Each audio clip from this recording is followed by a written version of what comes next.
রাজধানীর কাকরাইলে জাতীয় পার্টি ও গণ অধিকার পরিষদের মধ্যে সংঘর্ষের সময় গুরুতর আহত হন গণ অধিকার পরিষদের সভাপতি নুরুল হক নূর। ওই হামলার বেশ কিছু ভিডিও সামাজিক যোগাযোগ মাধ্যমে ভাইরাল হয়েছে। বিশেষ করে লাল টি শার্ট পরা এক ব্যক্তির লাঠিচার্জ এখন আলোচনার কেন্দ্রবিন্দু। আইন শৃঙ্খলা রক্ষাকারী বাহিনীর সদস্যরা তার পরিচয় জানতে চাইলে তিনি নিজেকে পুলিশ সদস্য বলে পরিচয় দেন। তবে তার প্রকৃত পরিচয় নিয়ে রহস্য তৈরি হয়।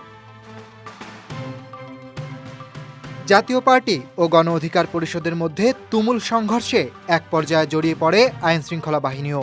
ঘটনার পর সামাজিক যোগাযোগ মাধ্যমে ছড়িয়ে পড়া ভিডিওতে দেখা যায় লাল টি শার্ট পরা এক ব্যক্তি লাঠি হাতে এলোপাথারি আঘাত করছেন নূরের উপর। এমনকি হামলার সময় তাকে বলতে শোনা যায়, জুলাই ভরে দেব।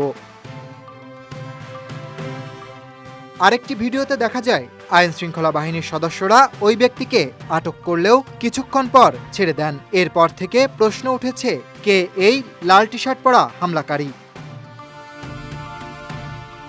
বিএনপির চেয়ারপারসনের সাবেক প্রেস সচিব ও সিনিয়র সাংবাদিক মারুফ কামাল খান বলেন, ভিডিওতে স্পষ্ট দেখা যাচ্ছে লাল টি শার্ট পরা এক ব্যক্তি নূরকে নির্মমভাবে আঘাত করছে। তাকে ধরতে পারলেই অনেক কিছু জানা যাবে, বোঝা যাবে কারা পরিস্থিতি অশান্ত করতে চায় আর তাদের উদ্দেশ্যই বা কী।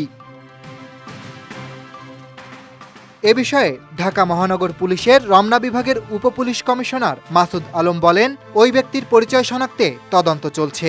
তিনি পুলিশের সদস্য হলে সহকর্মীরা অবশ্যই তাকে চিনতে পারতেন, কিন্তু তিনি আসলে কে তা এখনো নিশ্চিত নয়। অন্যদিকে রমনা বিভাগের অতিরিক্ত পুলিশ কমিশনার মীর আসাদুজ্জামান গণমাধ্যমকে জানান, লাল টি শার্ট পরা ওই ব্যক্তি পুলিশের কেউ নন। তাকে শনাক্ত করতে পুলিশের একাধিক টিম কাজ করছে। এদিকে সামাজিক যোগাযোগ মাধ্যমে অনেকেই দাবি করছেন নূরকে পেটানো ওই ব্যক্তি আওয়ামী লীগের দোসর। এমনকি 15 আগস্ট ধানমন্ডি 32-এ শোক জানাতেও নাকি গিয়েছিলেন তিনি, যদিও এই বিষয়ে কোনো আনুষ্ঠানিক মন্তব্য পাওয়া যায়নি। আবার আওয়ামী লীগের কর্মীরা বলছেন এই ব্যক্তি এনসিপির নেতা।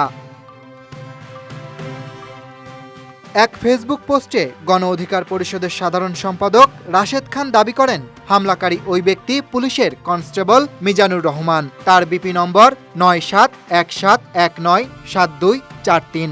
রাশেদ খান লেখেন, লাল পোশাক পরিহিত ব্যক্তি ছাত্রনেতা সম্রাটের উপর হামলা করেছে। তবে সোশ্যাল মিডিয়ায় যে দাবি করা হচ্ছে সে নূরকে পেটায়নি।